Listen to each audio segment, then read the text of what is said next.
For some of you, that long segment from the conversation I did with Dr. Jim was review. For others of it was new. It was from a number of months ago now, and I actually have listened to that whole conversation twice now because there were a number of ideas in there I wanted to reinforce and capture better in my head. Part of what we're trying to figure out is this relationship between saints and heroes. Saints, after Christianity, people have to figure out who to emulate, who to aspire to. The connection between admiration and worship and God is something that Jordan Peterson has pointed to quite a bit in the second wave. I just ask people when I'm speaking to pay attention to what they already know. And here's something that everybody knows. You know, in a world that consists of suffering and malevolence, who is it that you admire? Or who is it that you don't admire? Those are the same question. If you know who you don't admire, well, then you have a negative model and you can go for the opposite. And if you know who you admire, well, then you can copy that. And the instinct for admiration is an instinct for imitation. And we're very imitative creatures. And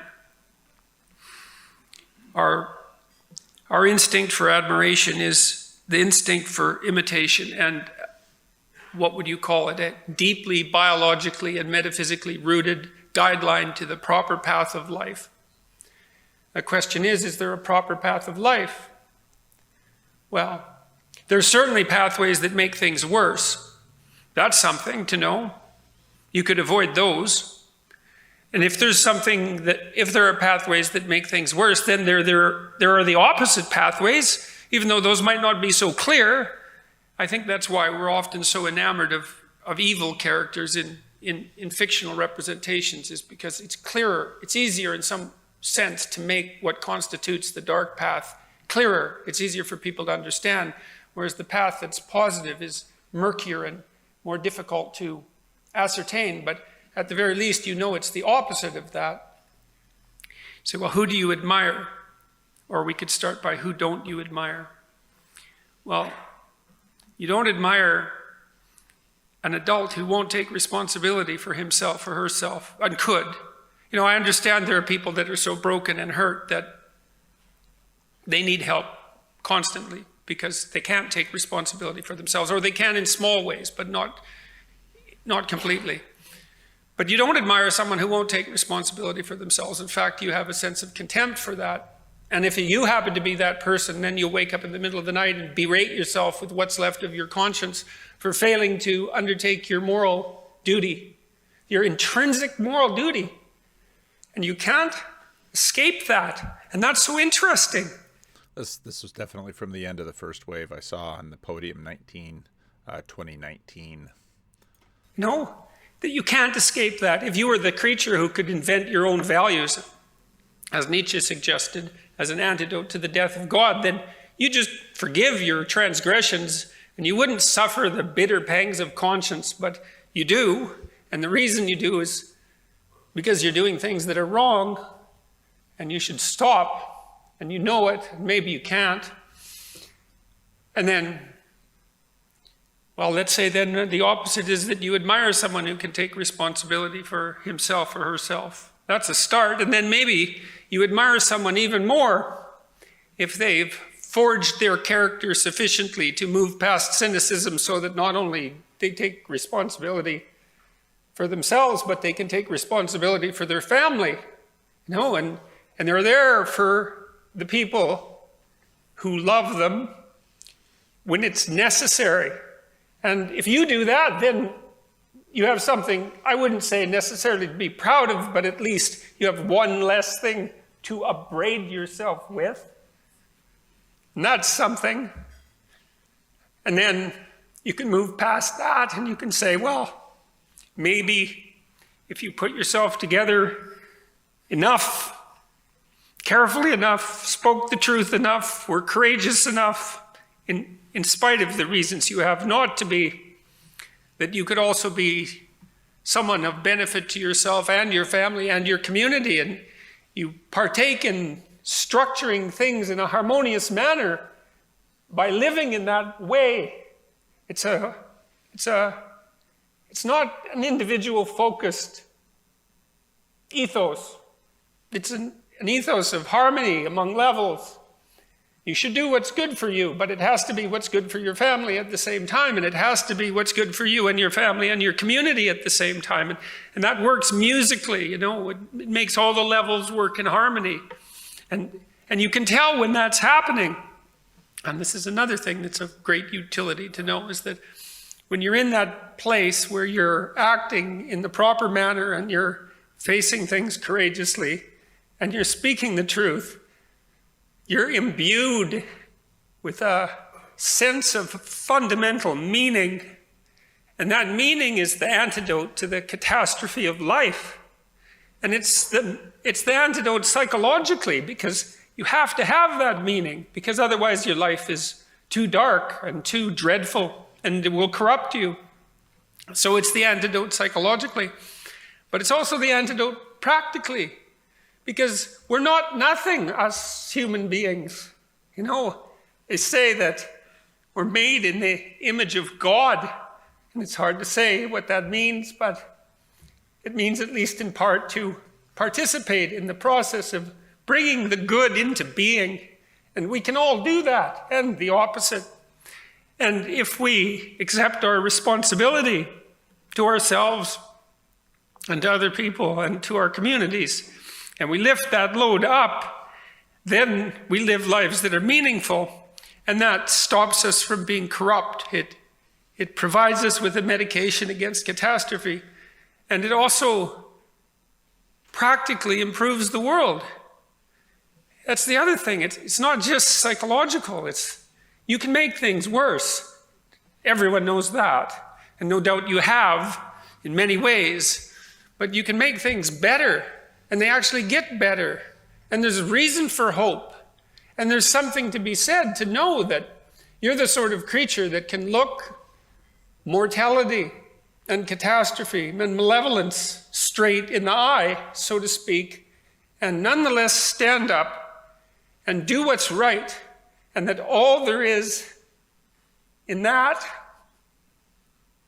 is good. And that's what I've been telling people. Thank you very much. Quintessential Peterson message. And I think it nicely takes this self-perfection, but it has to leave, as I talked about with Dr. Jim, this vibrant community, this world behind it. And it's sacrificial on one hand, and you have to improve yourself in order to sacrifice yourself. And that's very much the path of what you become as a parent. You actually have to grow in sacrifice of yourself. So I started this video yesterday. You can tell I wore a different shirt, and then I wanted to add the Dr. Jim stuff. And yesterday I did the encouragement thing. And in many ways, this is what faith is about. Faith is about pursuing the growth into godliness and godlikeness in order to sacrifice yourself. And this is where sort of Jesus as hero, and in some ways, like a Greek hero, he's difficult to understand, and Jesus is deeply troubling to his disciples when he stills the storm and raises the dead. Sometimes they just want to fall back, yet they do love him. And you saw a lot of that with Reacher. It was very interesting. The female lead and the African American investigator from Boston, and what sometimes they wanted to love Reacher, and it was clear later on in the show, one of his former deputies sort of comes up to help in the effort to, and again the goal is to clean up the town, to create that to recreate that formative environment whereby people can flourish, and then of course Reacher walks out of the town. Now this is in real contrast to the She-Hulk, and just today the drinker dropped another little video about something that I hadn't even heard of, but again it seems to fit the mold. And I think it fits the mold in terms of the ways that the culture has lost the thread with respect to storytelling and heroes, and the way that saints and heroes come together. Is there anything more depressing than dating in your 30s? Yes, there is. Your transformations are triggered by anger and fear. Those are like the baseline of any woman just existing. Yes, yes. Your ass looks crazy right now.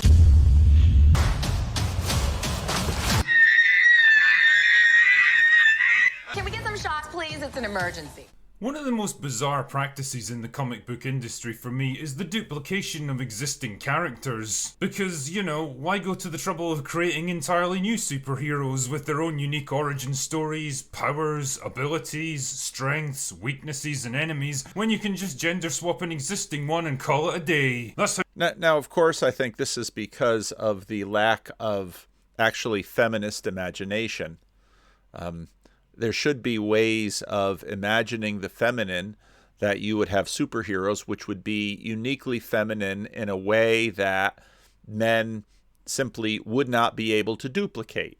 And this is the ways in which you stretch and you make women into men in order that they can be just like the men. And again, I think about Tolkien's Galadriel, who in The Hobbit, they tried to, I think in some ways, turn her again into a male superhero. But just taking, because obviously with a story and now with motion pictures, you can do things like make, very strong. So again, I've been almost through all the survivors, strong female characters. Well, how about feminine strength and not just brute strength? If brute strength makes men into toxic masculinity, what's up with all the women punching? So we ended up with creative prolapses like Superwoman, Supergirl, Batwoman, Batgirl, Ironheart, Spider-Woman, Mighty Thor.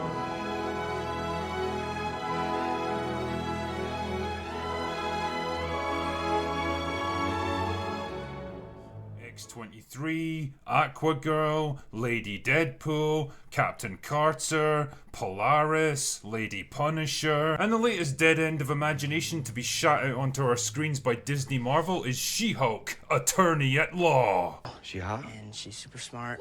Hot? Funny and cool. Hot? Yes, she's hot, super hot. Nice. Ever wondered what would happen if the Incredible Hulk was a woman and she somehow retained the ability to think and talk rationally while transformed so that she could go about her daily life as a 7-foot-tall green monster? And again, it's interesting what they're trying to do with this, because part of the Hulk character is, of course, to embody rage. So you lose rationality in the Hulk sense. Now, of course, you see Marvel trying to work on this. And I don't think, part of what I wanted to get at in this video, which is rather different from many of the other videos I've made because it's happening over 2 days. I'm piecing it together.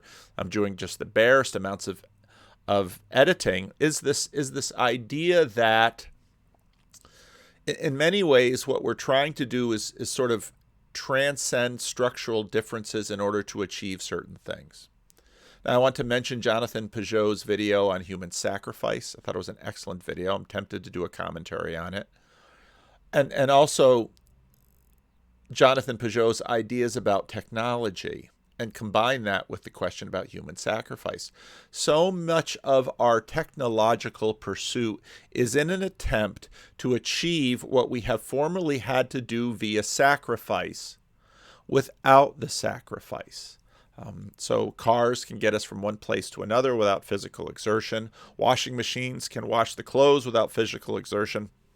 Most of us have very little idea about what clothes washing was like for most of the world. And we would never have the amount of clothing that we have if, in fact, we had to wash them all by hand. If you live in the developing world, you can watch usually women down by a stream washing clothes in the river. It's labor-intensive work. We don't even have to do the far less labor-intensive work of hanging clothes on clotheslines to dry. So there's a real relationship between technology, these garments of skin, and sacrifice. And so I think part of what sort of the implicit development or drift of many of these stories tries to do is merge these contradictions. And so now we have green, large, powerful, but not off the hook, ragey.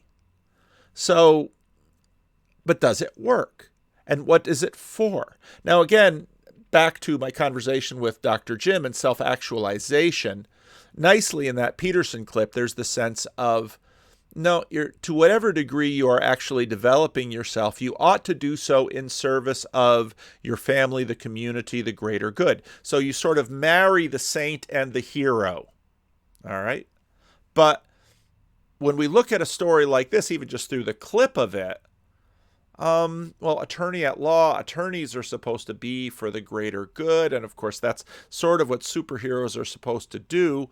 But so often it seems that this is self-actualization, because wouldn't it be really cool to be brilliant and smart and strong and to be taller and better looking than everyone, even if you have to be green? Kermit's green.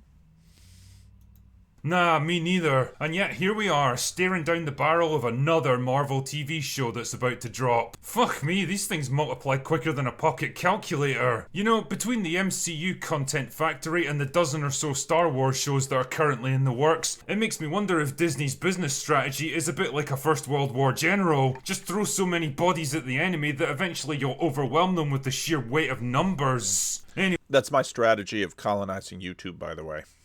I digress. So the premise here is that Jennifer Walters is a lawyer who has great friends, a demanding job, and a frustrating family. I know this because I was able to pick up on the subtle hints dropped in the trailer, you see. I'm Jennifer Walters. I'm a lawyer. I have great friends, a demanding job, and a frustrating family. Now, this is, of course, what sort of the contemporary ideal is. It's an individual ideal, and well, the job is supposed to be for the common good. That's sort of become the new religion that has grown out of sort of waspy Protestantism.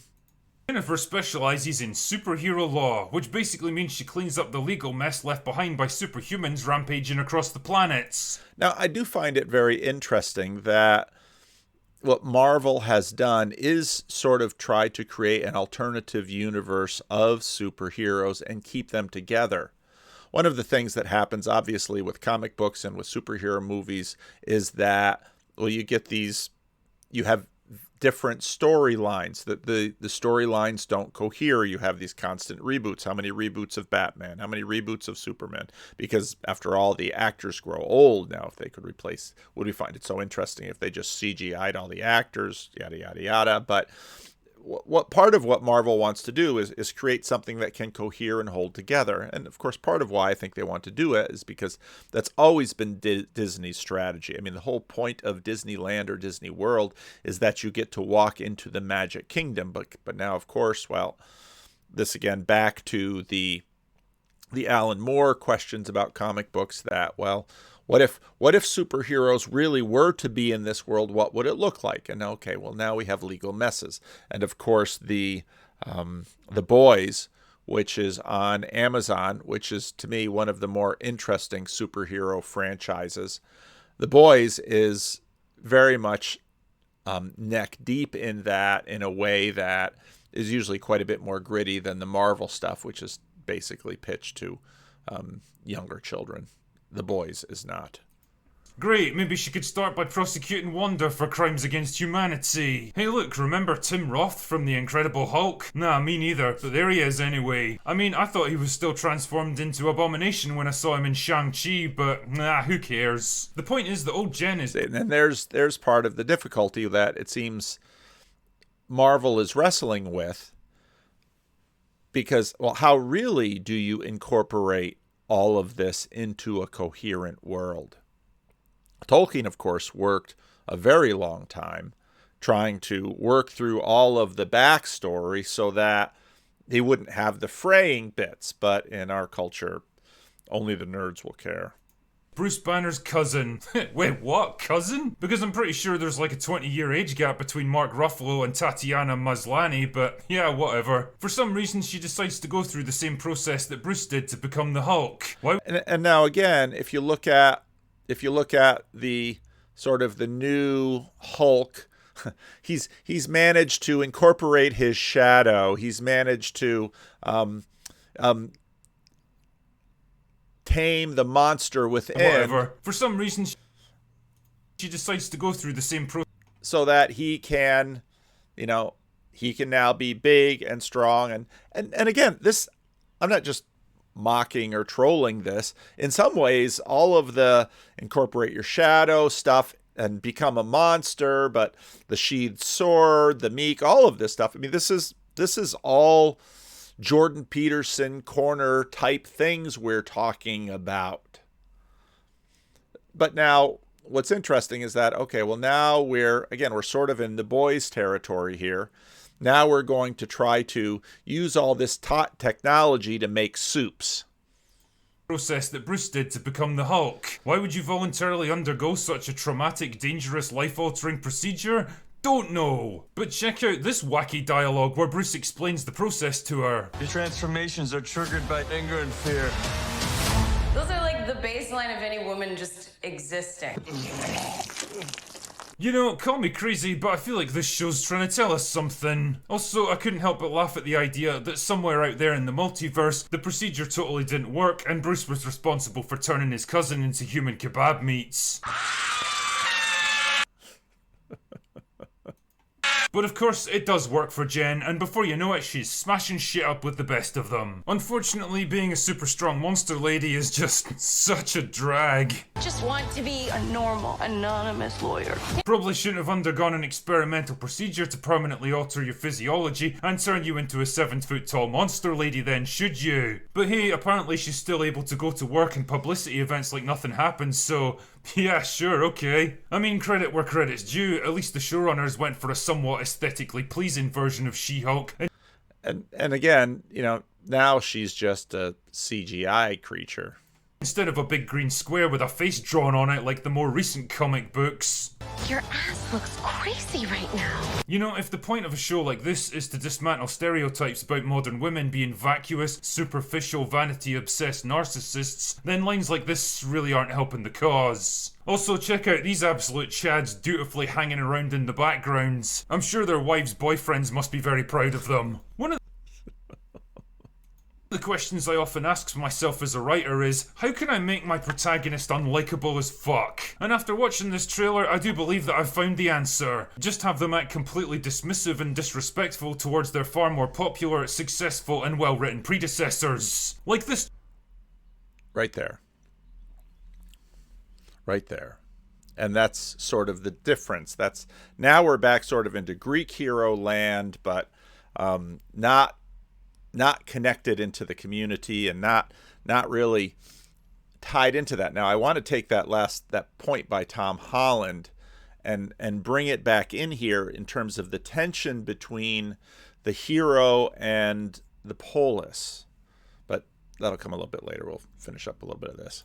Charming line right here. Oh, I'm not a superhero.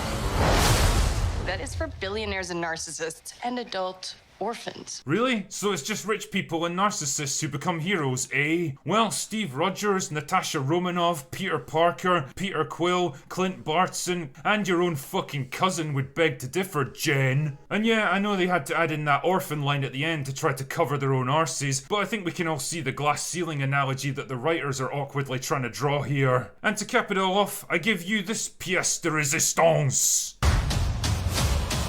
This is it, ladies Ladies and gentlemen, this is what the MCU is now. You know, it's weirdly depressing when you first hear about a new project and you feel like you can predict exactly how it's going to play out, only for it to totally meet every single one of your expectations. She-Hulk, I guess, is pretty emblematic of where the MCU is heading as a creative property, and now there's not even an attempt to hide it. At least shows like Hawkeye, Loki and Moon Knight had the good grace to do a bait and switch, teasing the prospect of interesting stories before hitting us with the message. But now I guess they've just decided, fuck it, we're not even gonna bother with that kind of subterfuge. Jennifer Walters doesn't come across as the kind of person I'd want to spend an entire episode with, never mind an entire season. She comes across as whiny and irritating in her human persona, and arrogant and condescending once she becomes the Hulk.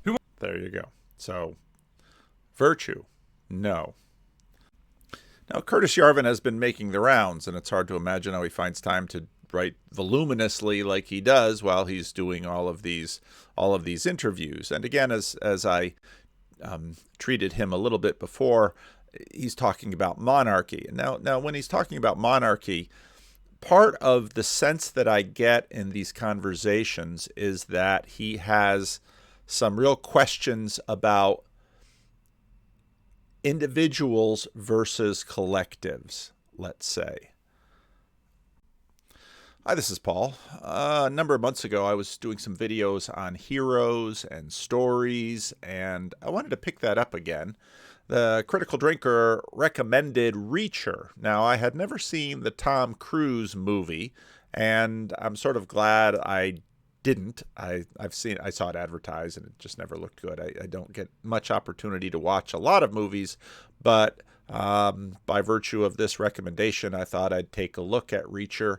And it very much gets into this question of what a hero is. And of course, the hero conversation very much gets into the question of aspiration and our desire for betterment and, in fact, godliness. So let's take a little listen to the Drinker's recommendation of Reacher, and then we'll talk a lot more about storytelling, about heroes, and also about saints. If I told you that a TV show about a huge, muscle-bound, emotionally guarded, and absolutely badass male protagonist who wanders into a small town and kicks the shit out of anyone who crosses him would somehow be produced by Amazon Video in 2022, you'd probably say, "Drinker, you handsome paragon of manly virtue, how could such a thing be allowed to exist without the message?" Well, I don't pretend to know how this one slipped through the cracks without getting pumped full of all the usual garbage that drags down most entertainment properties these days, but however the fuck it happened, I'm glad it did. Because Reacher is a good fucking show that's mostly faithful to the source material, unlike the Tom Cruise movies, provides a solid mystery for the audience to piece together, and plenty of hard-hitting action and snappy dialogue to cap the whole thing off. The show begins when former And, I found what he said to be quite true. Now, it's very much of a genre of which I've seen plenty over the years, but I watched it with a lot of interest with this question of heroes. What do we mean by heroes? We'll have a little summary of part of the reason I use, let's say, the Critical Drinker in this is because he's got a good way of sort of summarizing the plot very quickly, and it's just easier for me than to go through it all. Military cop Jack Reacher arrives in the small Georgian town of Margrave for no other reason than because one of his favourite jazz musicians grew up there and he wants to go and see the place. That's pretty much how this guy rolls. He just freewheels across America, going wherever the notion takes him. Okay. That point. He freewheels across America, goes wherever the notion takes him. Keep that in mind as we talk about heroes and what heroes are. Sounds like a pretty good fucking life now that I think about it. Anyway, he's just settling down to... Now you can see from the little clips that he's going to have a love interest. That's going to be a piece of this. Lunch when he gets arrested for murder and thrown in jail, where his fellow prisoners inexplicably try to take him out. Clearly someone doesn't want him asking too many questions. Needless to say, he quickly shows them the error of their ways and manages to clear his name, but not before discovering that one of the murder victims was his own brother Joe. And well, Reacher's solution is simple. We'll kill every last one of them. From then on... Kill every last one of them. Is this a hero? His mission is to discover what his brother was doing in Margrave, why he was murdered, and why the local police and politicians are trying to cover the whole thing up. Along the way, he teams up with a jaded Boston detective and a local PD officer who also happens to be hot as fuck. Damn, she can arrest me any day. Anyway, his investigations eventually uncover a web of conspiracies and corruption stretching from local business tycoons to the police force and government. The deeper he digs, the further the rot extends. But how far does it go, and who can he really trust? Much like its main character, Reacher's the kind of show that unfolds very much at its own pace. It's a slow-burning mystery that reveals things when it's goddamn good and ready, rather than a fast-paced action thriller that's desperate to impress. I mean, don't get me wrong, it's all punctuated by moments of explosive violence that are solidly directed and actually feel like they have a bit of weight behind them. When a guy the size of Reacher hits you, you fucking know about it, and the show doesn't try to hide that fact. But the interesting thing is we actually get to see Reacher using his brains instead of his fists most of the time, putting together clues, questioning witnesses, following leads and testing out theories. It's a detective story basically, except this detective looks like he could take on Dwayne Johnson and fucking win. Reacher's got a deep understanding of human behaviour and how the world around him functions, and he uses that to predict everything from timescales to movement patterns, decision making and likely next moves. One of his biggest strengths is his almost autistic ability to notice details that other people miss. Now, it's really interesting too because he is almost autistic in this movie. It's really quite interesting. I think it was very well done. Details that often make the difference between uncovering a promising lead and running into a brick fucking wall. 3 men dropped this body. Enlighten me. Shooter was someone who knows firearms well. Bullets were small caliber, 9mm, 95 grain, that's subsonic. A silencer was used. He also knew enough to pick up his brass.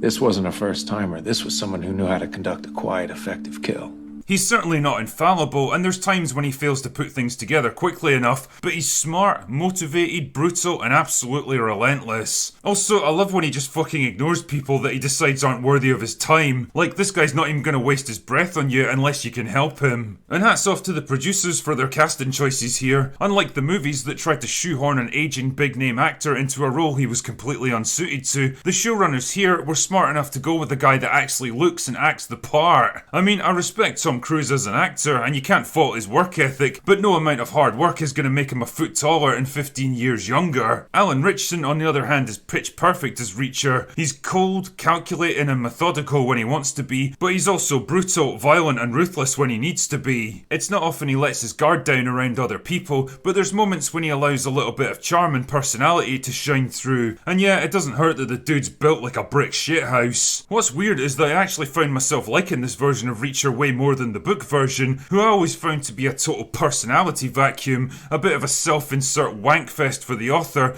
and so fucking distant that I never had the slightest clue who he was. Yeah, this version's definitely more chatty than his book counterpart, which I guess is the trade-off you have to make when you can't show a character's inner monologue, but generally he comes across more like an actual real human being, instead of a fucking Terminator killing time between missions. The supporting cast round things out pretty well. Malcolm Goodwin and Willa Fitzgerald both do a good job investing their characters with a bit of depth and humour to balance out the mostly serious and restrained Reacher. I mean, they do seem weirdly okay with a total outsider inserting himself into an official police investigation, and it really strains my suspension of disbelief when he straight up admits to killing people, but whatever.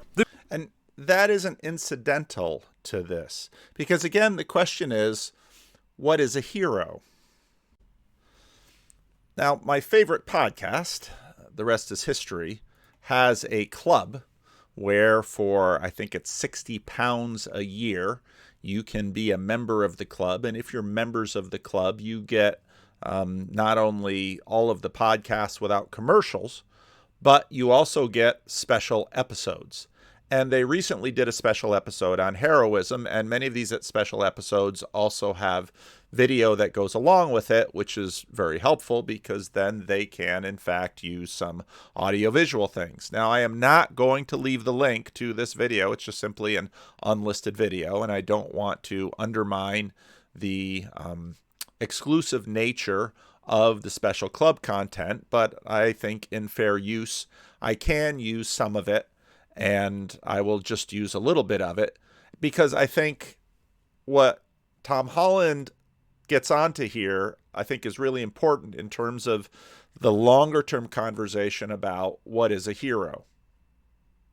Was Greek, Aurelius has asked the question, hasn't he? Tom often talks of the Greek idea of a hero as being different to our understanding of the word. He explained what he meant briefly in the episodes on the ancient Olympics. But if he were to give it a fuller treatment, what are the big differences between a Greek hero and a modern hero? Yeah, that's right. We did talk about heroes in the context of the Olympics, where they were. So a hero in Greece is someone who the Olympic episode is out there in the regular podcast, and I very much recommend it because he covers some of the same stuff, but he goes into it in more depth here. Is situated where they were. So a hero in Greece is someone who is situated between the everyday mortal dimension and the dimension of the gods, and invariably, has the truly great heroes are the sons of Zeus, or in the case of Helen, the daughter of Zeus. Now, part of what's interesting about Reacher is we struggle. Modern secularists struggle with these kinds of categories, but with superhero movies, it's sort of obvious because people can fly and they have extraordinary strength, et cetera, et cetera. But in a case like Reacher, he is, he's larger than normal. The actor is not actually 6'5". My wife and I were watching it, and he had mentioned 6'5", and I'm about 6'4.5", and my wife, she's about 5'6", and so she looked at the two and said, she's really tall if he's 6'5", because I know exactly where I am as compared to you. After 35 years of marriage, she should. But still, the character sometimes, as the Critical Drinker noted, you sort of get to that edge of suspending disbelief at times it's not a movie, it's actually a little mini series. It's a season on Amazon Prime. You get to a point, it's like, really? That big, that smart, that well muscled, that able to fight? He's not quite Jesus in spandex, but he's right there at the edge, which I think is really what the hero is about. And they are often very frightening, very unsettling, very uncanny figures. So in the Olympics episode, we talked about the Cleomenes, who kind of ends up going mad and pulling down a school and wiping out a whole school full of children. That was cool. Now Reacher doesn't quite go to those extremes. He defends children and is willing to kill, but the body count does rack up, and whereas the police inspector, detective, is continually getting nervous about the body count, Reacher just doesn't care. And at the end of the show, there are spoilers here, when after the crime is solved and everything is wrapped up, Reacher just leaves town. It's not, by our standards, heroic behavior at all. Yeah. And I suppose there are two absolute archetypes of the hero in Greece. The first would be Heracles, who is the strongest man. So that is the marker of his heroism, that he is exceptionally strong with his 12 labors and that kind of stuff. But he has to do his 12 labors because he's driven mad by Hera and shoots all his children and kills his wife. And that's why he is set to do it. So now, even in this show, in almost every case, the hero has some dark secret that at points is threatened to be disclosed, and there is something of that, but it's a little bit dismissed. I think actually they would have done better if they had left that dark secret more just as a dark secret rather than exposing and justifying it and helping him see that no, he's a true. There's a question often is, how trustworthy is this hero? There's that element of the murderous and the terrifying and the lethal that is more than human. And then, of course, the other... And that's very much part of Reacher. The archetype of the hero is Achilles, the hero of the Iliad, who is, again, a very frightening, terrifying figure. So here he is fighting Hector, who is the great hero of the Trojans. And Achilles kills Hector very, very vengefully, because Hector has killed Achilles' closest friend, Patroclus. Yeah. And Achilles takes the corpse of Hector and ties it to his chariot and drives it round and round walls of Troy, and then refuses to pay it the dues that would enable Hector's spirit to cross the river Styx. And so Priam, Hector's father, is forced to come and kiss the hands of the man who slew his son. And it's one of the kind of the great, great moments in all, not just classical, but world literature. Yeah. And you have elements of that with Reacher too, where he's not going to bow to protocol. He is simply going to do what is required to avenge the death of his brother. Achilles is a very frightening figure, but he chooses that course because, as you remember, Dominic, from writing about Alexander, who Achilles is Alexander's great hero. Achilles chooses a short life and glory, undying fame, over a long life and obscurity.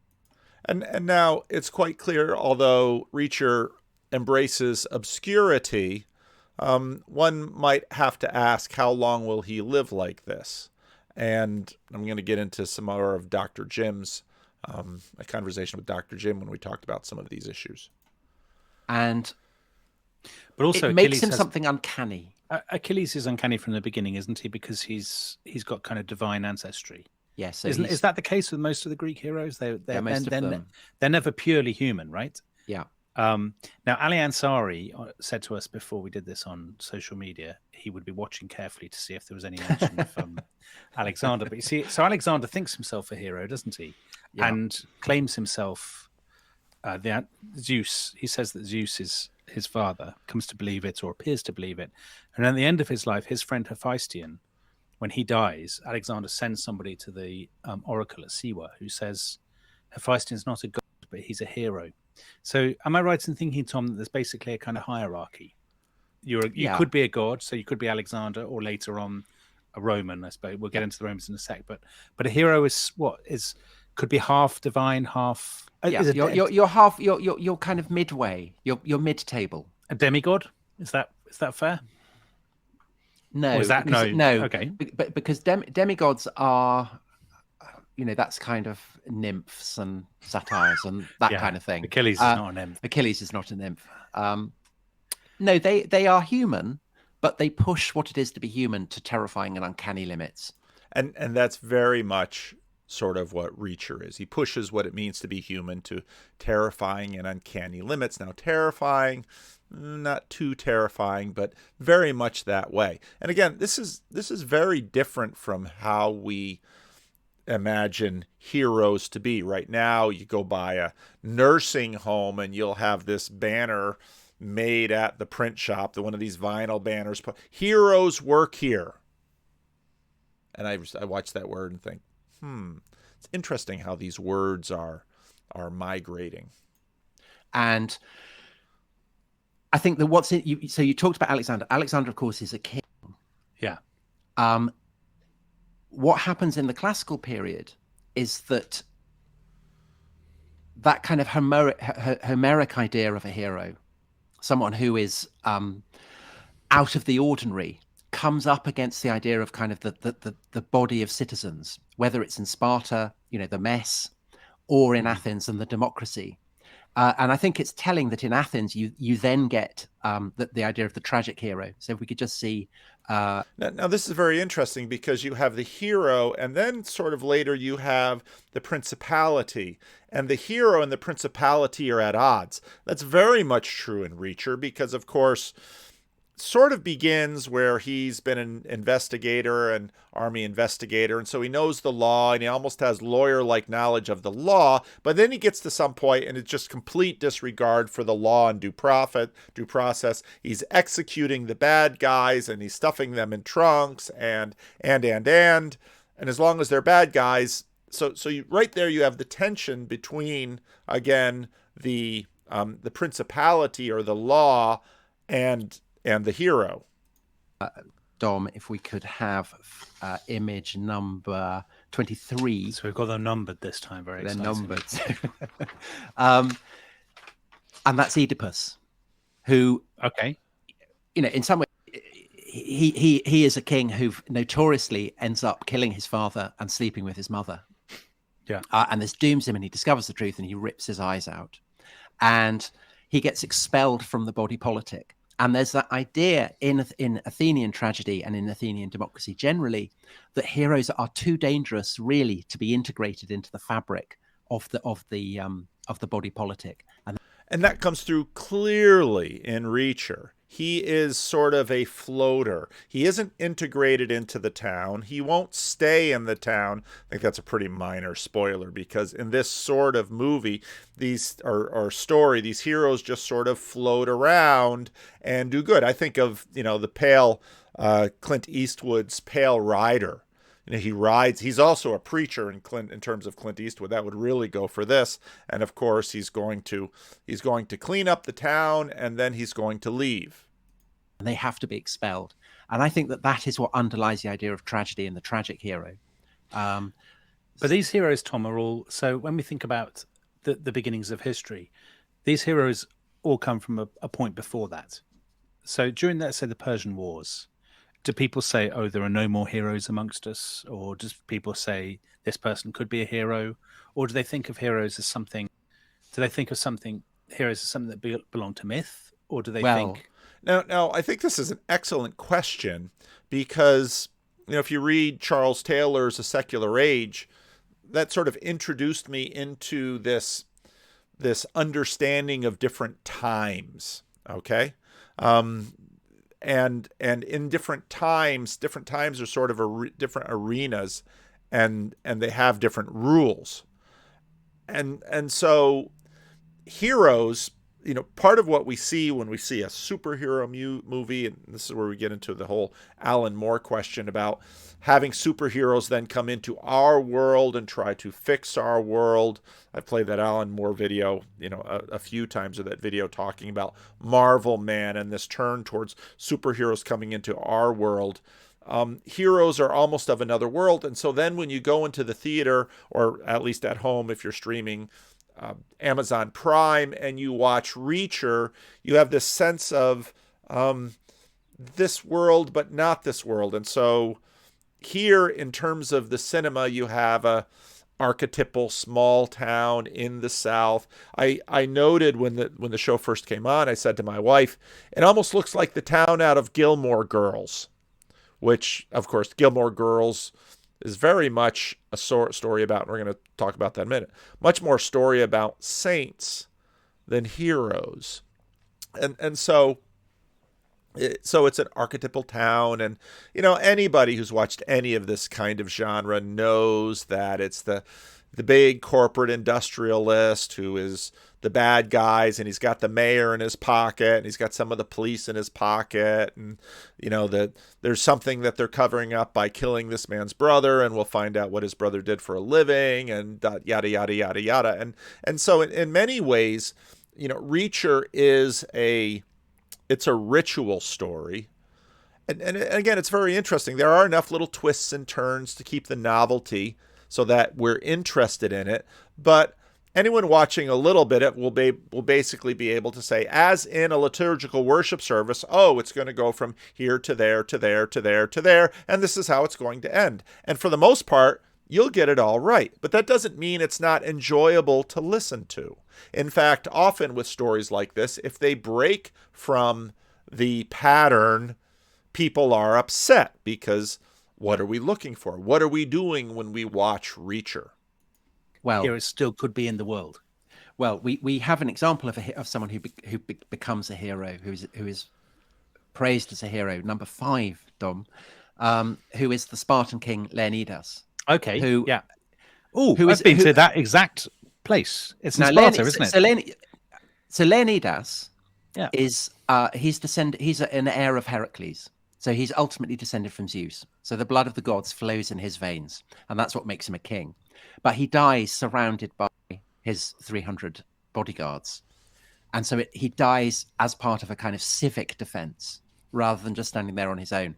And now that's what's interesting, because now suddenly, so first you have sort of the primeval hero, and again, I really like Jonathan Peugeot's treatment of that in terms of the book of Enoch. You have this primeval hero, but then you have the rise of the polis, the rise of the city, the rise of the principality, and there's obviously tensions between that. You can see those tensions in many ways in the Gilgamesh epic. The creation of Enkidu to sort of restrain Gilgamesh is vital, because Gilgamesh is at odds with the city, and so Enkidu must be made so that Gilgamesh will have a helpmeet in some ways, and then together they'll go off on their adventures. Thermopylae, the slopes of the mountain above Thermopylae are where Heracles throws himself onto the funeral pyre and goes up on a blazing chariot to become a full-blown god.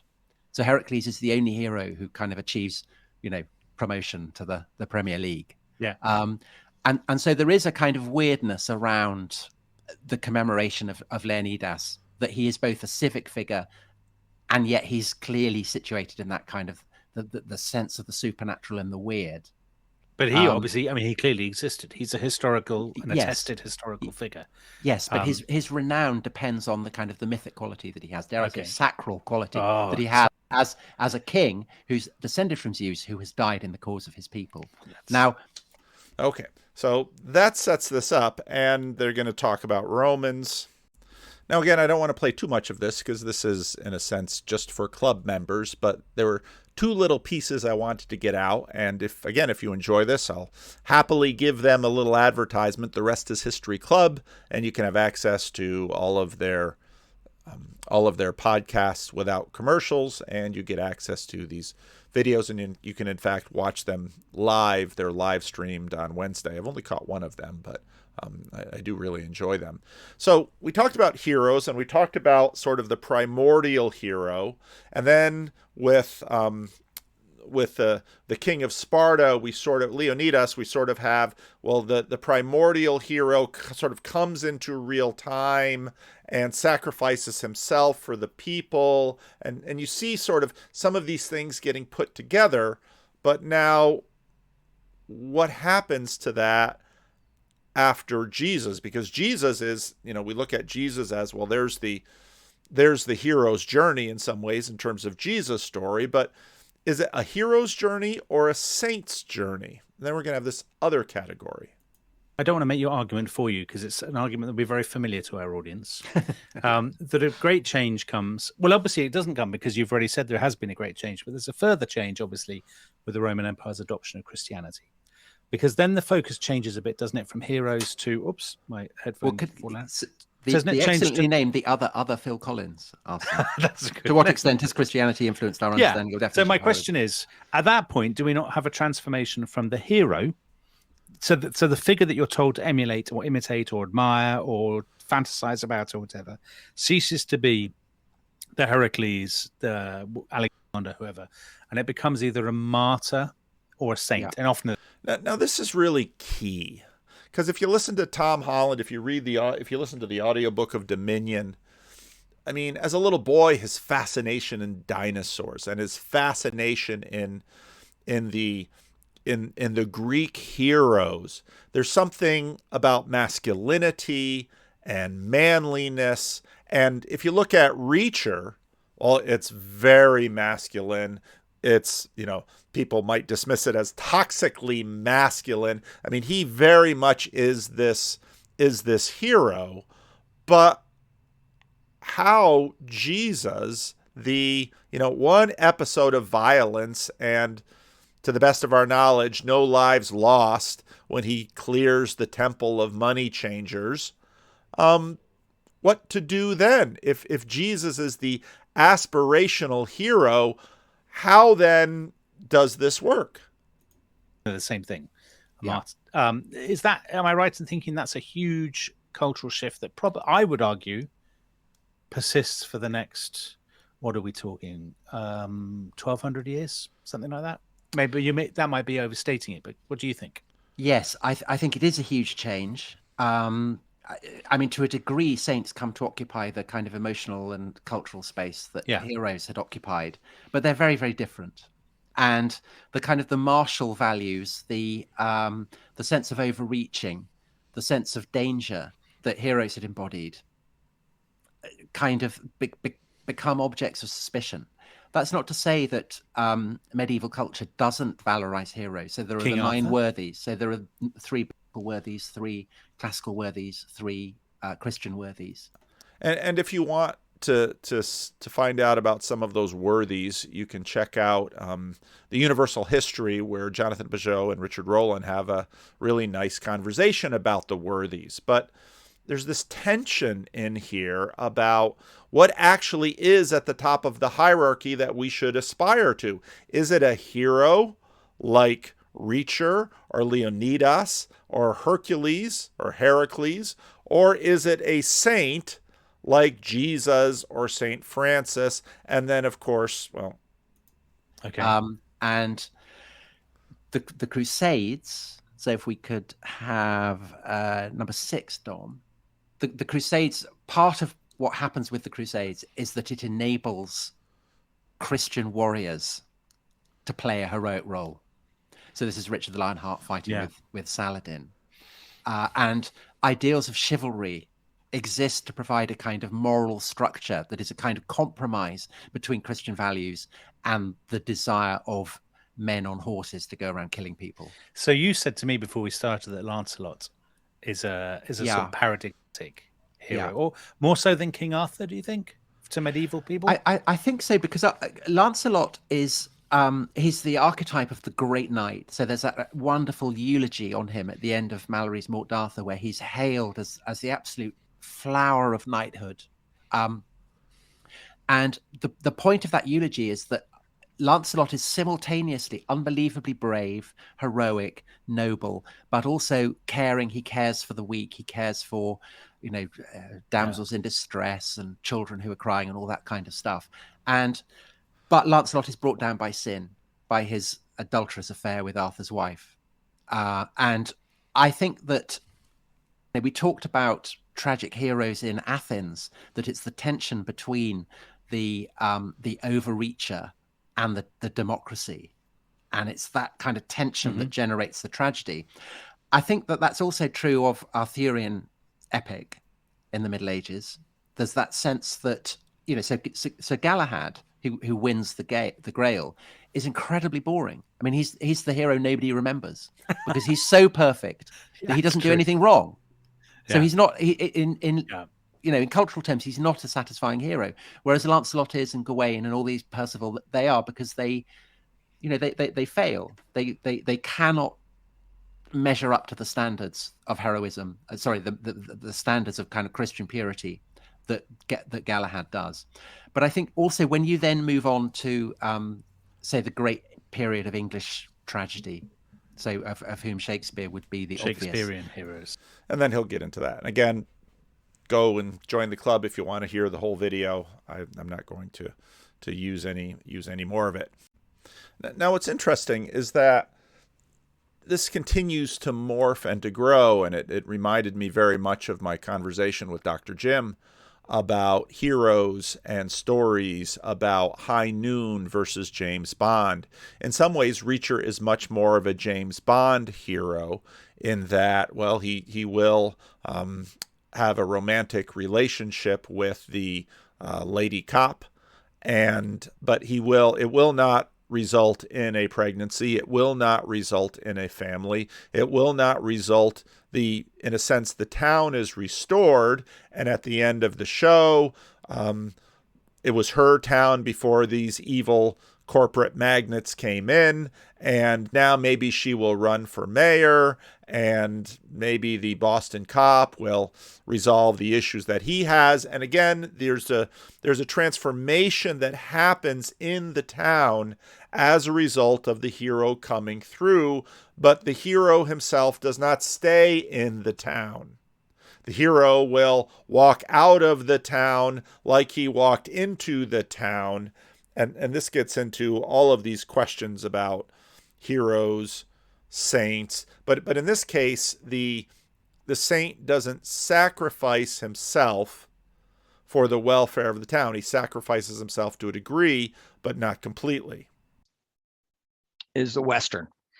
I studied Westerns for a while, about 10 or 15 years ago, and High Noon is kind of a classically structured Western. It's a 50s Western by a guy named Howard Hawks, and it's a very simple story. There's a sheriff. He is getting married to the the pure girl from the East who arrives in town. She's a school teacher. He's going to get married to her, and he's going to give up his sheriff job because he's cleaned up the town and everything's hunky-dory, and he's going to ride off into the sunset with his new bride.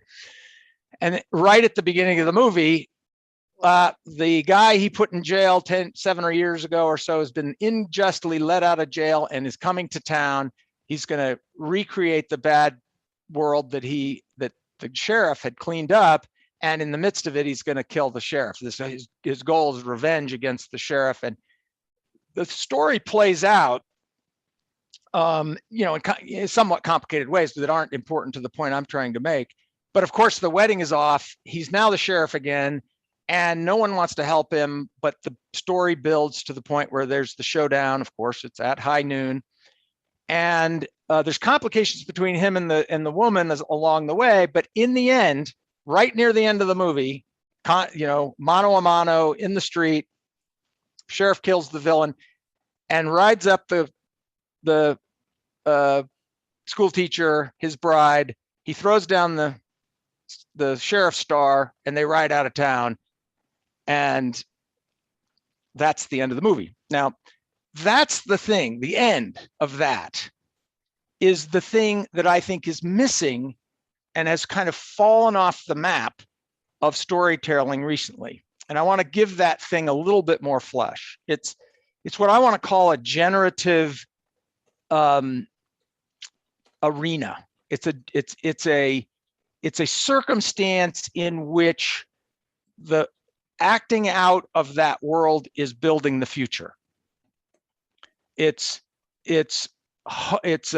possibility, and it's a kind of a stable place looking out into an open future. And of course, it's symbolized by a man and a woman and the potential for them to have children.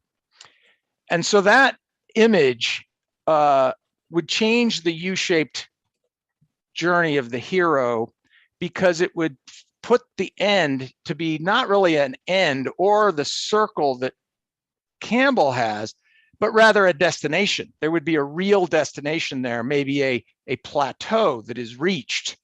And that's the goal. That's the telos of that story, of that narrative. Right. Now, if you go back to, I'm going to keep kind of babbling here. You jump in anytime you want. Keep going. You're very much, so I've only started this arc on what I've been doing, and you're very much hitting a lot of the points that I'm ruminating on for the next video, and in fact have half a video made. So keep going. We're tracking very well here. All right. So the way this is structured, as an English professor would teach you as a sophomore English student, is he would refer back to the Elizabethan drama, and he would say that structure is the structure of a comedy. And he would say, there's lots of ways you can do the comedy tragedy thing, but one of the simplistic ways that it is done is comedies end in marriage, tragedies end in death. But I want to kind of expand that, because obviously High Noon is not a comedy in this kind of loose sense that we use it, or the common parlance sense that we use. It's not a light story. It's not funny. It's not, so that's not what we mean, or that's not what is meant, if you will, by that. But it's framed that way in the Elizabethan drama because most of the time that's what's happening in Shakespeare. But the flip side, the opposite of that, is the tragedy. And the tragedy, of course, ends in death. But my take on this is that the tragedy has the same telos. It's just that the telos is frustrated. It's not skipping up there, but it's frustrated. So if you take Hamlet, just to take an example, Hamlet starts off, it could be that comedy, because he's the prince, he's going to be the king, he's got Ophelia there to marry, she's a perfectly legitimate bride and mother and queen, and all's well. But that's not the way it ends up. Bad things happen, fate, murder, etc. Ophelia's dead, Hamlet's dad's dead, Hamlet's mom's dead, Hamlet's dead, everybody's dead. And in fact, the house of Hamlet is dead, because the play ends with Norway coming in and basically occupying Denmark, and there is no future. So death there. So now you can see the marriage and death are then symbols of, generativity and death and the end, no future. So, just to kind of emphasize how deep this goes, I think the best way to view the Iliad and the Odyssey is that it follows the same structure. So the Iliad is a tragedy. It starts with Paris and Helen getting together, star-crossed lovers, never going to work out, not going to turn into anything. The Greeks get together, go off to Troy, sack Troy, Troy's destroyed. The Greeks are falling apart at this point. They try to go home. There's totally scattered to four winds. Helen and Paris are separated, are not going to be a future. And the thing ends in disillusion, dispersion, and no future. Right. Now, of course, the arc continues, but it's a separate narrative. The Iliad is a separate narrative from the Odyssey, but the arc continues with the Odyssey. Odysseus has the goal of going home. He's going home to his wife. His son is seeking him out, holding the house together. Yep. He follows through on this. He goes through the hero's journey, and what's the end of the narrative? The end of the narrative is father, mother, and child. Yep. So this is a deep and continuous narrative. You can follow it from the Elizabethan to Jane Austen to Charles Dickens to the Western, as I've already mentioned. And so that's the narrative that's this telos that I was talking about in my comment in the email, is that telos, the telos of generativity, the telos of a future and a possibility, has been kind of a central stream in narrative, throughout the Western tradition. And it feels to me like that's something you can notice in these DC comic and Marvel movies, is that isn't there. It is not even a possibility in those narratives. And I can kind of go there if you want and kind of flesh that out, because I think there's a new narrative structure that's been placed on this. And I don't know, you want to throw in a few comments there, or you want me to keep running? No, I think you should keep running, because I think you're right. And so I did a little half video. I don't know if I'll redo it or where it'll go, but there's an interesting movement from, I agree 100% that these stories are in fact formative, but they are also expressive. And I think you're exactly right that when we look at them back in history, sometimes historians will pay attention to their formative influence, but we mostly look at them as expressive of the culture, of the zeitgeist, of sort of the values that are being expressed by that culture. And I think so I was looking at this. So if you look at, let's say, the structure of Star Wars, the structure of the first Matrix movie, very similar, but there's also transition in those. And actually a third thing I was thinking of pulling in recently was the Cobra Kai streaming, which is quite interesting in that part of what appears in a lot of these stories is that, okay, the happy ending, and then what? And exactly, we don't seem to know what to do next. That's a perfect segue into where I think I can start this transition. And I'm sure someone who's smart at this would say, no, this started long before, or something like that. But I'm going to start with James Bond. Okay. Because you look at a standard James Bond flick, and it's got almost the exact structure, right? Yep. There's James Bond. He's an MI6. He's there flirting with what's her name, and he's a smart guy. He's a great fighter. He's all that. And the crisis. We've got a villain, and he charges out to fight the villain. Bad things happen. Obstacles. Alongside is this Bond girl. Oh, there she is, the Bond girl. She's there. She's with him. He's not gonna make it. He's trapped. The fates are against him. Whatever. Overcome the obstacles. destroy the villain, and there's he and the Bond girl in the love nest at the end of the film. And he's so involved in this, in this relationship that he doesn't even take the congratulations from MI6 as they call, or whatever. It's a classic ending, right? But James Bond is not a father, and the Bond girl is not a mother. That's not part of who they are. And I don't even, someone might say, well, maybe they'll go off and get, but no, it's the structure of the narrative, the structure of the character is that they are not that person, in fact. And so there is no generativity there. And what there is eternal recurrence. The only thing that can happen, and obviously did happen on a repeated basis, is that Bond shakes himself off after his tryst, and he goes back to MI6, and he flirts with the girl behind the desk, and a new villain pops up, and off we go again. And, this is a kind of a flat world. The world has nothing really in it except a Bond character at a given age. This is an ageless character, or he has no youth and he has no old age, although the guy who's playing him gets older as it goes on, but the character himself is frozen. This is a static and essentially sterile world.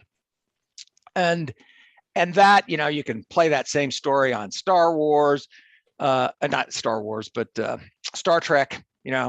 Every time they open, there's the same character standing there in the same places in the bridge, and they're not getting married, they're not having kids, they're not doing anything but the next round. And I think in the end, these Marvel, the superhero stories are really stuck in that dynamic, because, and they even make it more the case by having the hero be even labeled or marked in their identity as not a possible participant in a generative future. And the classic version of that is probably the first one, and that is Superman. Superman starts, I mean, it's just intentional. You're in Iowa, or was it Kansas? I don't know. You've got mom and dad, the sweetest, nicest people you can imagine, a sterile couple who have this child that they love. Oh, this is great, but it's kind of the last child, because he's not going to be his father. He can't take that role, and we see it play out in the narrative that he can't play that role. And there's Lois Lane, and all they can do is look at each other, because they are not, and that then plays out, emphasized in each of the versions of the mutants / aliens / whatever the various iterations of the hero is. They are identity abstracted. Their identity abstracts them from the human condition in a certain sense. And there's things we could say about that, but so that's the kind of core idea. I go kind of give more and more examples, and a few of them I'd like to mention, but that I think the name for this, I think, let me make sure it doesn't escape me here, is what's the word for not wanting to have kids? That's not an incel. It's well, some of these guys are incels, but the technical term for saying you don't want to have kids because of global warming or whatever. I didn't know there was a technical thing. Oh, it's someone will put it in the comments. I'll think of it in a minute. Okay. I think that's pervasive in these stories, because there really isn't any option. There's no way out of that once you start where you're starting. And we could talk about the political nature of that. No one wants to grant the standard male-female couple the highest point on the hierarchy, which is what you have to do here. I mean, because if you want a future, that's got to be that's got to be on the top of the hierarchy. Yep.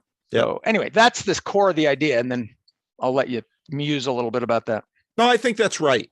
And, anybody who's wandered through my 3+ hours on same-sex marriage that I did a while ago, that's sort of where I come to, in that there is something deep here about,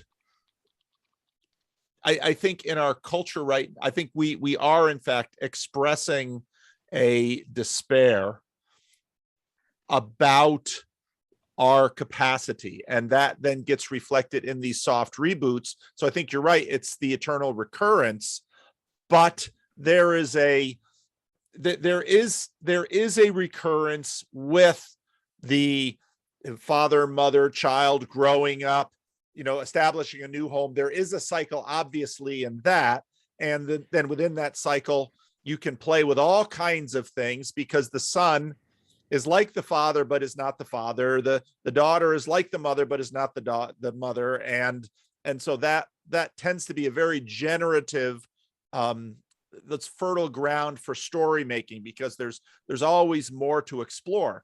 And what we've been seeing are aging actors, and this is where sort of the Cobra Kai on Netflix gets interesting, because the main character of Cobra Kai is, of course, Johnny, who was beat by the Karate Kid back in the 80s. And so this is what did Critical Drinker call this, redux, or well, it's soft reboot. Soft reboot. But this isn't really a soft reboot, because the point is that so for In High Noon, for the sheriff, it's a comedy. Obviously, for the villain, it's a tragedy. Another issue that we're clearly dealing with culturally at many, many different levels that I think the films are trying to deal with it. You see, it's that way that it's very easy to sort of look at the contemporary films and despair. But I think that falls into the trap of the films. I think it's a little more interesting to look at the films and say, okay, where's our stuckness coming from? And it's easy to say, our stuckness is coming from the abandonment of the gender binary. Oh, okay. There's some truth to that. But the films are themselves trying to deal with things that in some ways had been answered, but the answers are rejected, partly because the answers are not fully fleshed out. We've got other films that are looking, let's say, The Good Place, which had 4 seasons on NBC. And there's Reboot on Amazon, where people are trying to play with afterlife. And most of them become, don't wind up with happiness, or as you said, a new heavens and a new earth, the unshackling of sin and the story beyond, but sort of a frustration and a boxed inness. And then there are also the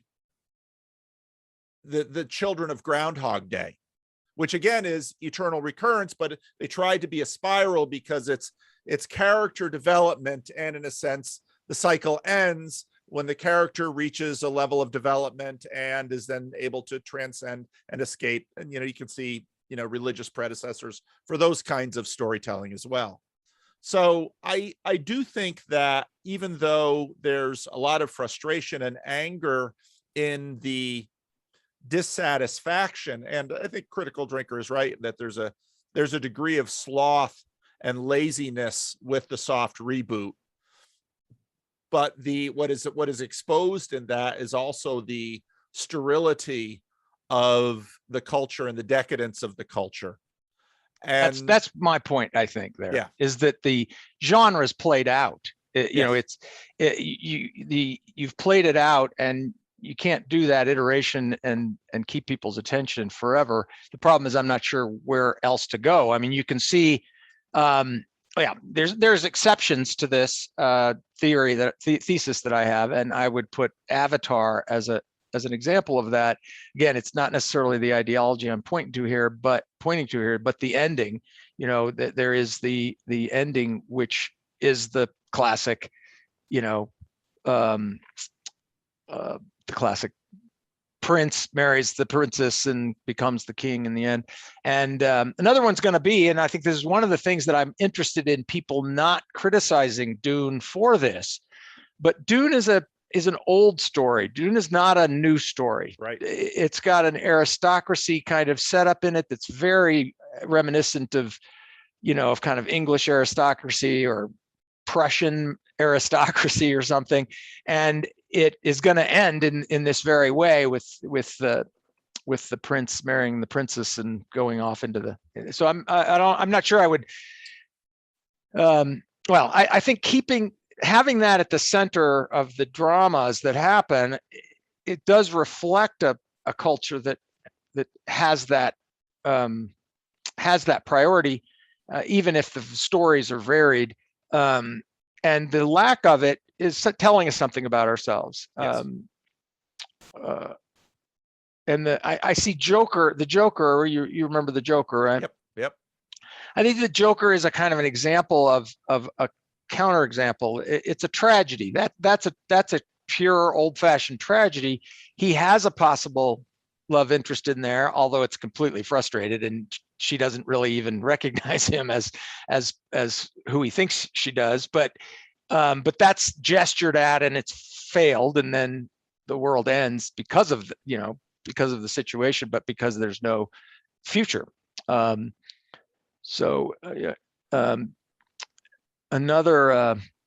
example of the same. You were talking to somebody about documentaries. Yes. One of my favorite documentaries is Grizzly Man. Grizzly Man was done by Werner Herzog. And I think you might like that if you could stomach watching it all the way through, because he's playing with, through that narrative, something separate from what I was talking about, but playing with two images of nature, two projections, human projections of nature. The main character, who's a guy named Treadwell, who's this guy who goes up and lives with grizzly bears. And this is a documentary that's basically using his life production of film, because he's a filmmaker who goes and lives with grizzlies, takes all this gorgeous film of them. And so and he narrates it himself. Treadwell narrates the video himself. So there's all this video of him himself telling you what he thinks and how he lives and all this stuff. And then these gorgeous pictures of grizzlies in Alaska that are, breathtaking. And while he's doing that, he's giving you a kind of very sophomoric, but I think very common view of nature as this idealized, romanticized view of what nature is. And he's there telling you that while these grizzly bears are, basically wandering right around him. And then Herzog has the counterpoint view of nature, which is that it's red in tooth and claw. And then of course we know how the story ends. And he doesn't die just by himself. He dies with his girlfriend, Oh, wow. So it's kind of a tragedy in that classic, in that classic sense, that I'm not sure what message it comes up with, but it's Herzog at his best. If you like Herzog, it's Herzog at his best. That we have. The other way of framing this is that it's a consequence of the individualism of our culture and the self-actualization as the priority. And I think you can see that in the narratives of the superhero stuff, because each superhero is manifesting their own, whatever it happens to be, their spider sting or their, and that's the highest priority, is to somehow self-actualize that. Yep. And when you do that, there's really no way to prioritize anything else. It could be, and this would be the best that we could do. You could say something like, well, yeah, having a family is one pretty good option.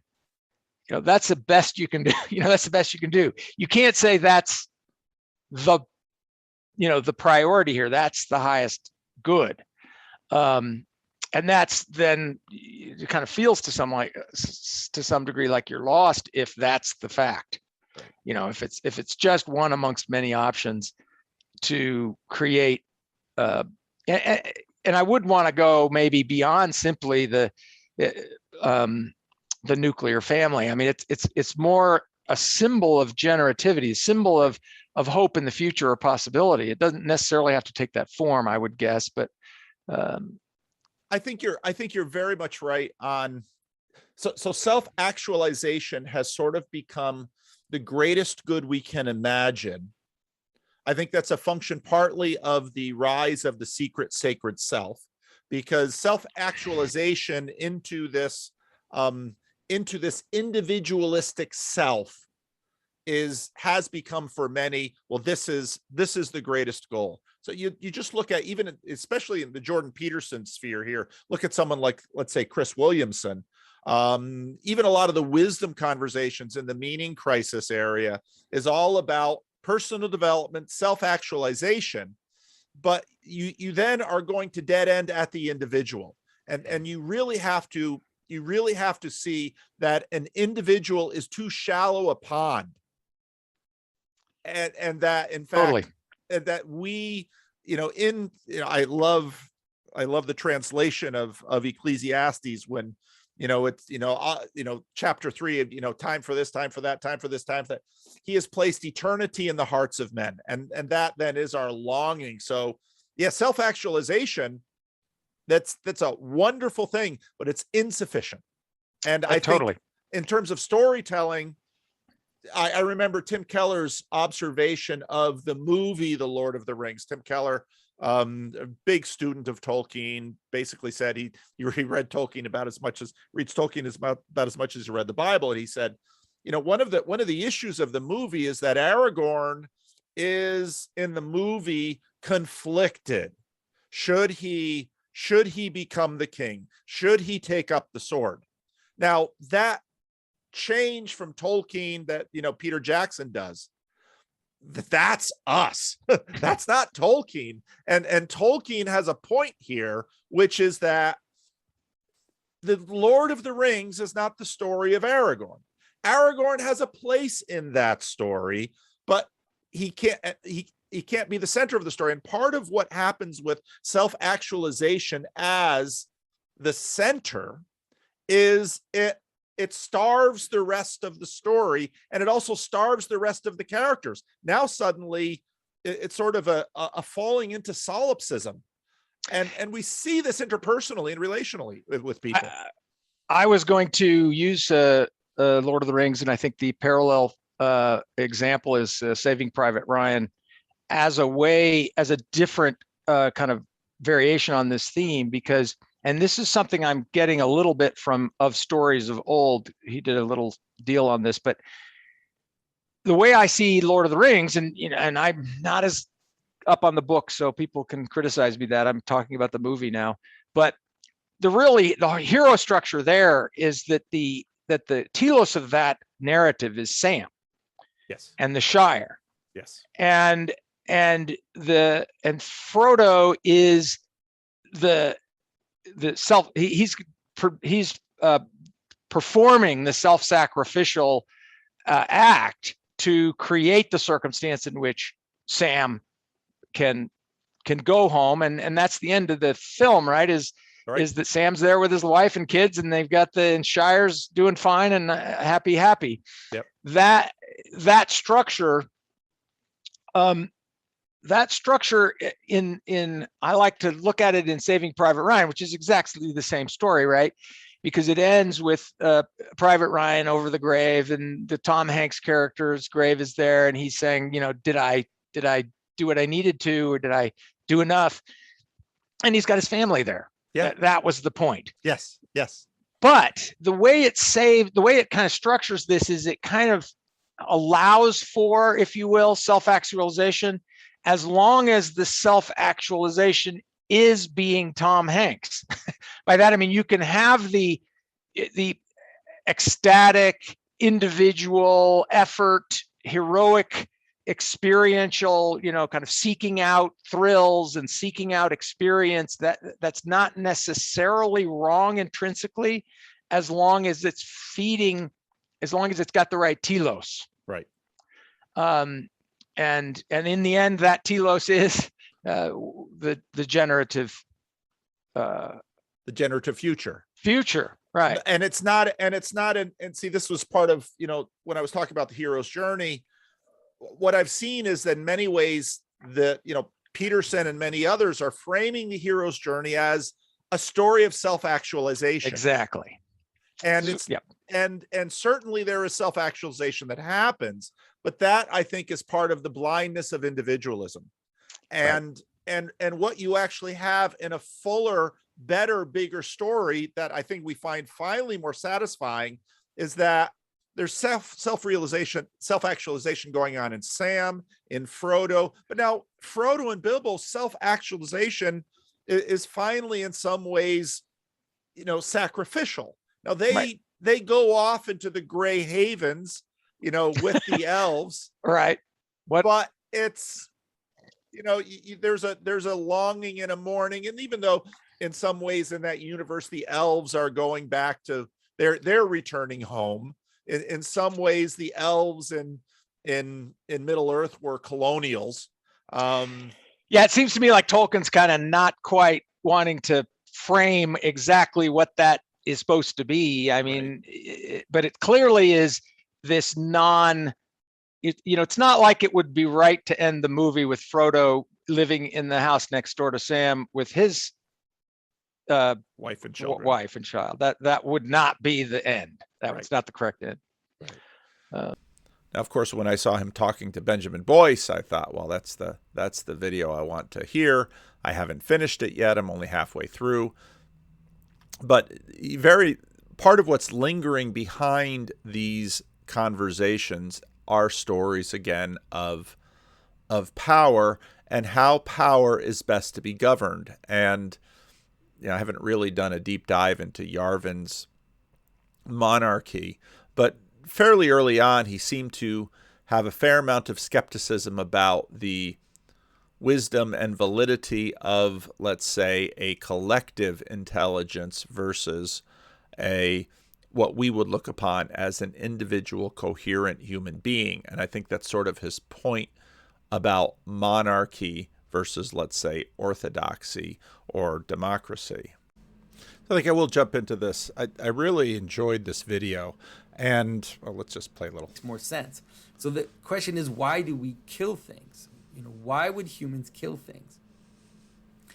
And when you think about it the way that I explained it, you realize that humans kill things for those reasons. Humans kill things either to protect themselves. So, there's a predator, there's something attacking me, there's a mosquito biting me, there's whatever it is that is attacking me. And so I will kill the thing in order to preserve my body, or I also kill things in order to integrate them for food and to expand my body. But I could also kill things in order to expand my influence and my presence as well, right? If there's a predator hunting on my land and he's killing the animals that I want to kill, then I might kill that predator in order to have more access and to expand my scope, my influence, my capacity to take up, to exist in the world, let's say. So you see that, of course, it's not just killing. Anything we do, whether it's the grass we pull out of the ground, whether it's the wood we cut, will always be about this as well. Now, part of what's interesting about this is this, to me, gets sort of into the question of life itself. Jesus, in one of his parables, mentions, it's the parable of the talents, where the one person hid the one talent and just prevented it and said, hey, you knew I was a hard master, which is why you hid the talent. I reap where I do not sow. Well, what does that mean?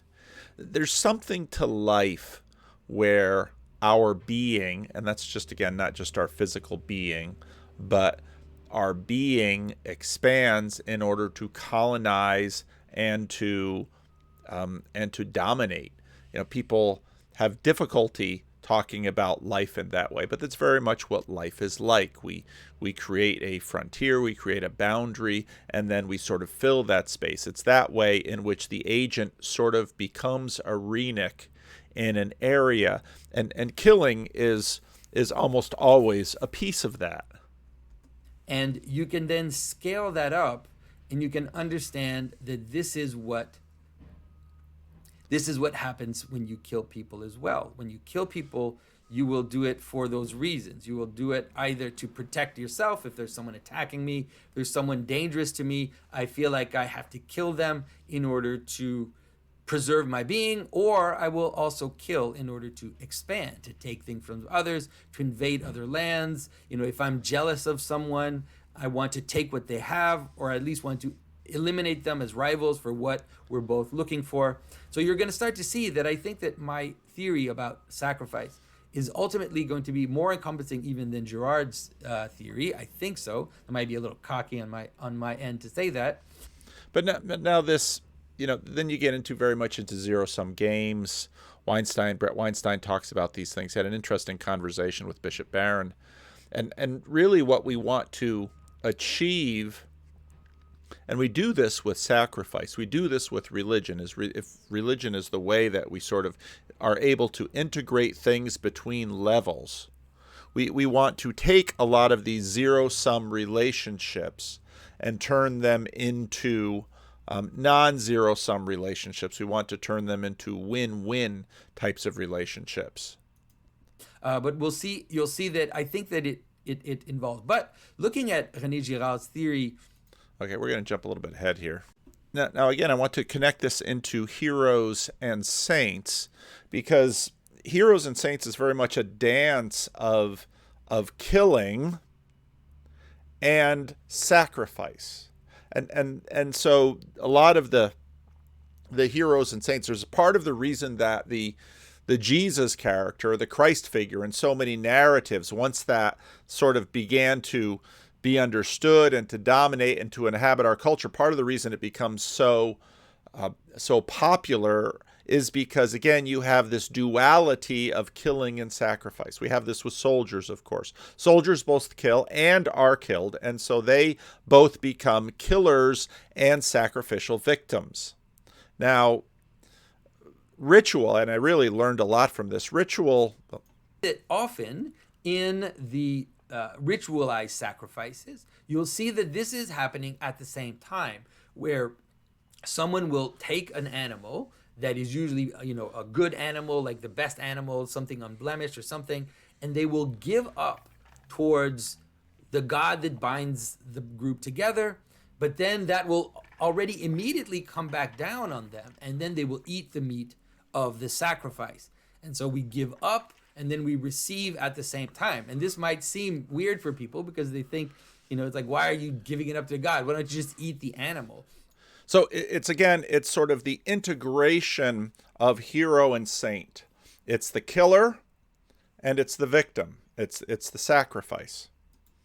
But we have to understand that ritual behavior is a way to bind us towards a common purpose and towards a common reason why we exist. In other words, to try to achieve a non-zero-sum game, try to achieve a win-win. This together. And so when we know that everybody is doing this, everybody is offering up a sacrifice to the thing that binds us together, to the identity that binds us together, and then ritually we then all engage in the bounty that offers us, then we are binding together as a community. So this is I know I know atheists are going to freak out. They're going to be like, what, this doesn't make any sense. But you have to understand it fractally. You have to understand it. This is what we do all the time, right? We imagine a family. You invite your family over for dinner, and then everybody brings a meal. Everybody brings some food. Everybody brings a dish. And then we all put it together towards the thing that binds us together, which is that we are a family and we exist together with a common care and a common identity and a common purpose. And then as we all put that together and we offer it up to our family, then it comes back down and we sit at a table and then we celebrate. What are we? Okay, we've made it non-zero sum. It's not man against woman. It's not child against parent, because children are, we all this abortion debate, parasitic. Children are parasitic. They live by feeding off the parents, literally, physically so the mother, but also the father. That the parents sacrifice for the welfare of the children. And so again, in this you begin to see the hero and the saint coming together into one image. Celebrating? We're celebrating our family. We're celebrating the thing that binds us together. And so we offer up food, we sit together at a table, and then we eat together. And you say, well, why don't you just sit at home and just eat? Just take food and eat it, you know? Why would you do something like that? And this is where people don't, like I said, people are ignorant of why it is that humans exist together in the first place. And so ritual sacrifice that is offered up to a god is one level higher than the type of behavior that you engage with when you are getting together as a family for Thanksgiving and everybody bringing some food and then eating together, you know? And it's important because if you don't eat the food, then your family it will be an image of your family not being together. By the way, I hope you know that, right? If your aunt brings some food and nobody eats the food that the one aunt brings, then that will reflect the manner in which her sacrifice is not accepted. Her sacrifice is rejected, and that she is not really bound together in the proper way. And you know that that's true, by the way. If you have a family that you actually care about, you realize that this is something you have to think about. And so you can see that, so you can see different versions of this. You can realize that there are different types of ways in which this happens. So for example, ritualized manners in which you give towards authorities in order to avoid the problems. The best way to understand it is, of course, the tribute, because you imagine that a king comes into your land. He's not really your king yet. And he basically demands tribute. He says, give me this amount every year. And why is he saying that? I walked through this with my adult Sunday school class. It's about the conditional and unconditional covenants. It's a racket, right? He's saying that because it's protection money. He's saying, pay me this amount every year. And if you don't, then I will come and I will pillage your land and I will rape your women and I will take your children. And so the ritualization of the behavior will avoid the cost of it at the ground. It will avoid. Now, again, it's almost always in a context of war where you have heroes come in. And it's also in the context of war where you have saints come in.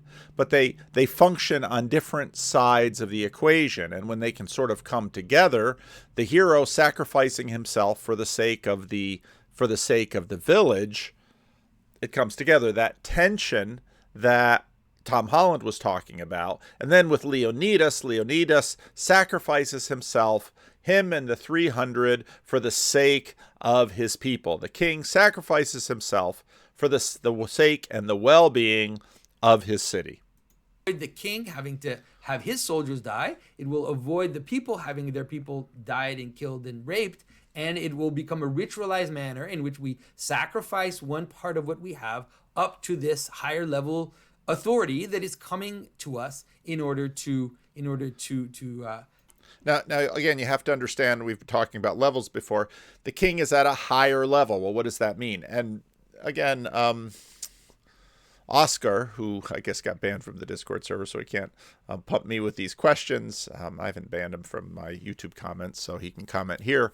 But part of what we're wrestling with is levels of what? Levels of, so that the king is at a different level. And I think we say higher because the kingdom is made up of people below, but the kingdom is above it. I've been thinking again more about these levels in terms of the city illustration that Peugeot talks about, partly because I've been interacting with the city over garbage recently. And in fact, there was just a garbage truck right outside my door, and all the noise, they were probably picking up the couches that had been deposited on the church grounds. So I've talked about these sofas that are here on the church grounds. Well, you know, we've got this fancy new camera that Rick bought for the church, and we've got it installed, and I mean all of this stuff. And here, 5 a.m. one night, this person up here on the screen over here is looking around at the sofas and decides, well, he's gonna put these sofas out on the street. And then the next day the neighbor comes to me and knocks on my door and says, did you put the sofas in the street? No, I did not. If I was going to become an illegal dumper myself by dumping that which had been illegally dumped, I would have done it months ago, but I don't do it, and I don't know who this individual is. But this person here, in a minute, he will start taking these sofas by himself and rolling them across and bring them out into the street.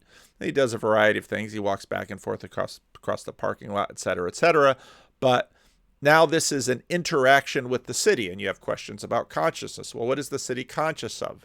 The city became conscious of the sofas on the other side of the street when the neighbor reported them. And we have all of this interaction with the city. The mayor of the city comes and goes. The garbage people come and go. In other words, the individual people come and go, but the city itself has a certain kind of consciousness, a certain kind of agency, a certain kind of being.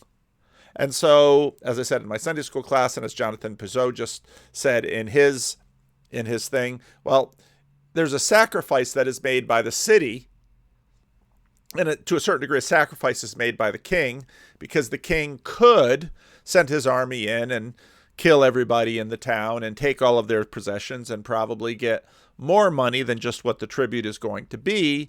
But over time, in some ways, what the king is doing is harvesting from the city more things over time. So here he comes back. Rick kind of had to put this together from the video, and now he's gonna get the sofa. They're pretty light, and okay, tip it. Now he's gonna see if maybe some change fell out. He's gonna reach down on the ground, and well, maybe there's some, pocket change usually comes in the sofa. So yeah, there we go. Made a little bit of something on there, and now we're gonna start rolling the sofa. And this is impacting Living Stone's consciousness, not just my consciousness as pastor, but Rick's consciousness and the deacon's consciousness, who are concerned about the illegal dumping, and this is why we built the fence. And so you can very much see that Living Stone's is a level up from all of the members of Living Stone's, including the pastor and the deacons and all of us who are in some ways interchangeable, but the thing up here doesn't change.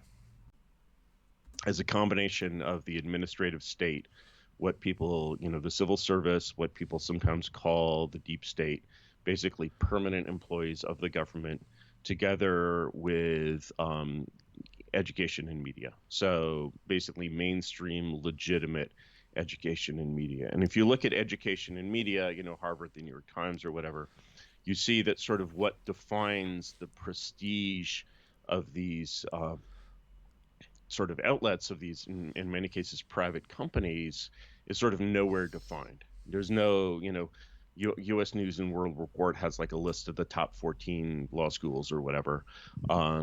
What makes that list, right? It hasn't changed in, I believe, a generation, right? And yet none of these things is mentioned in the Constitution as a written document, but they are very, very important to how power works in the United States today and in the world. And so you can see sort of his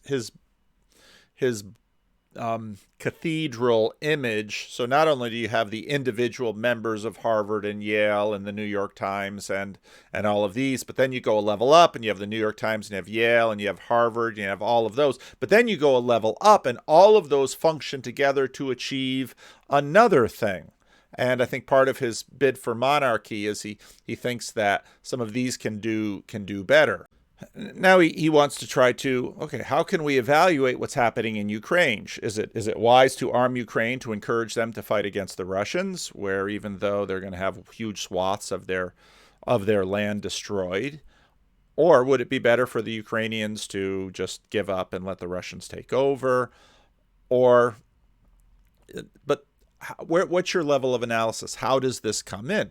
And now he's going to point, he's not going to call these things egregores or spirits or levels up, but he's going to have a couple of pretty devastating illustrations of them. Line here, like many bad things have already happened to Ukraine as a result of this policy of arming it to, like, basically as an anti-Russian power. So you might say we're going to get the 300 yards back and we're going to get back to our own 20. Now again, what he's sort of pointing to, and I had a conversation with Andrea with the Bangs that I'm sure will come out on her channel in a few days, and then maybe a little bit of time will pass and I'll put it on my channel. But a lot of debate over, well, what should we do with Ukraine, and back and forth and this and that. But the United States government is, all the way up this chain of being, as it were. And there are things, national self-interest or homeland security, or these concepts by which this entire agency gets moved. But then there are even larger things, like, let's say, the Arab Spring, and then all these actors above participate in them. But you've got you're not even in the stadium right now in terms of the damage you've inflicted on this country. And you would say, well, the Ukrainians are into it. Well, yeah, I mean, like, the Jedi mind powers of, like, the American cosmopolitan ruling class are extremely great. And if we went past sort of our current enthusiasms into, like, some kind of full-on Jim Jones suicide cult, I feel like a lot of the chic people in Warsaw and Kiev and Lvov would be committing suicide as well. I think that's sort of how powerful that kind of fashion dominance is in a way. And that was certainly the case with the kind of tiny fringes of sort of liberal elite who were very into the Arab Spring. Also, it's like, wow, civil society in Libya or civil society in Egypt is going to get a huge boost. And they didn't, but you could see where they were sort of coming from with that. And so what gets exposed here is, well, these very powerful beings. The Arab Spring, well, what is that? Is the Arab Spring a being? Is it a spirit? The United States government. And now, again, back to heroes and saints. Where do they function in this? Is America now as a principality, is America a hero because it's sacrificing its treasury in order to arm the Ukrainians in order to fight the Russians? Well, why? Well, Russia, Ukraine, United States, I mean, these are all levels up. And then back into heroes. Is America heroic? Do we participate in this heroism? Is it sacrificial by virtue of sacrificing for these in order to achieve this thing? What vision of the world is it sacrificing towards? Is it a generative vision? And okay, so then how do we in a sense bring these beings down to size so that we can see them, we can represent them in a way that makes sense to us as we are highly tuned to watching, let's say, humanoid beings fight with swords or fists or guns or something like this in order to represent all of what's going on at these other levels. I want to jump ahead in Peugeot's video here. In the Christian story, we have a sense in which as we take the place of the sacrificed one, as we take the position of the sacrificed one, then it is actually revealing the mechanism of the scapegoat sacrifice, and in a way heals it or recasts it in a different manner. Okay, that's the saint. It also, I've talked about this before, it actually exposes a secret about reality, which is that the true manner in which things bind together and hold together is through self-sacrifice. It is not through sacrificing other things, although it works. But ultimately, we realize that it is, if I want my family to bind together, I have to sacrifice my idiosyncrasies to the common goal. I have to give myself to the love that exists in my family. And that is the proper way for a family to exist.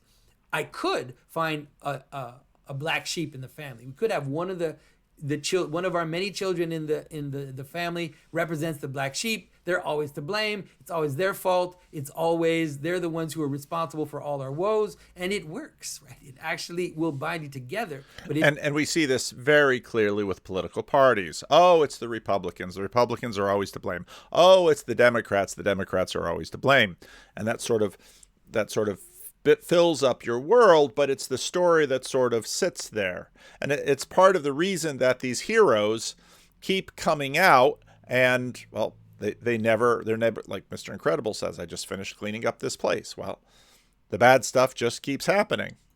It will leave this residue, this dark residue on the outside. And what that does is it creates the cycle where we have to keep this black sheep there or recast it into someone else in order for the group to continue to exist. What the Christian story reveals is that the proper way, the best way for a group to exist is that if we all sacrifice ourselves towards the love that we have together, let's say in a family, then that will be the proper way for the group to exist, and it will be a stronger way.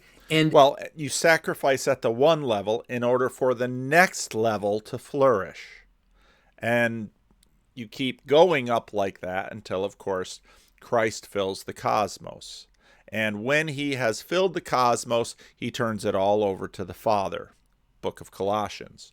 So that's the pattern within the Christian church.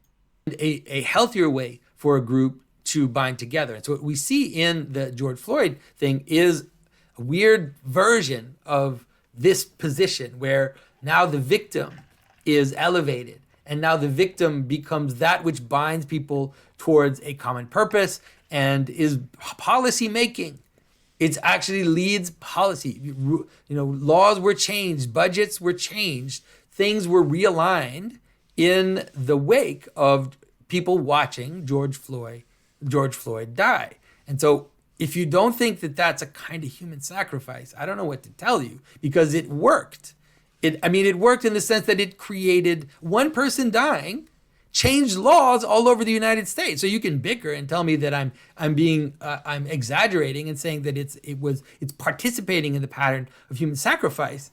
But then why is it changing things? Why is it actually rebinding society towards different purposes? How did it do that if it's not effective? If one person dying can't change the way society or redirect or rebind or recast society, I don't know what to tell you. And you also get the point of, well, what do we mean by Christ dying for the sins of the world? You can map this out in an illustration with the city and an emperor. That there's a beautiful illustration of it on The Last Kingdom, where Sigrid is the leader of the Danes in Daneland. I told the story already. He's leader of the Danes in Daneland, and by virtue of the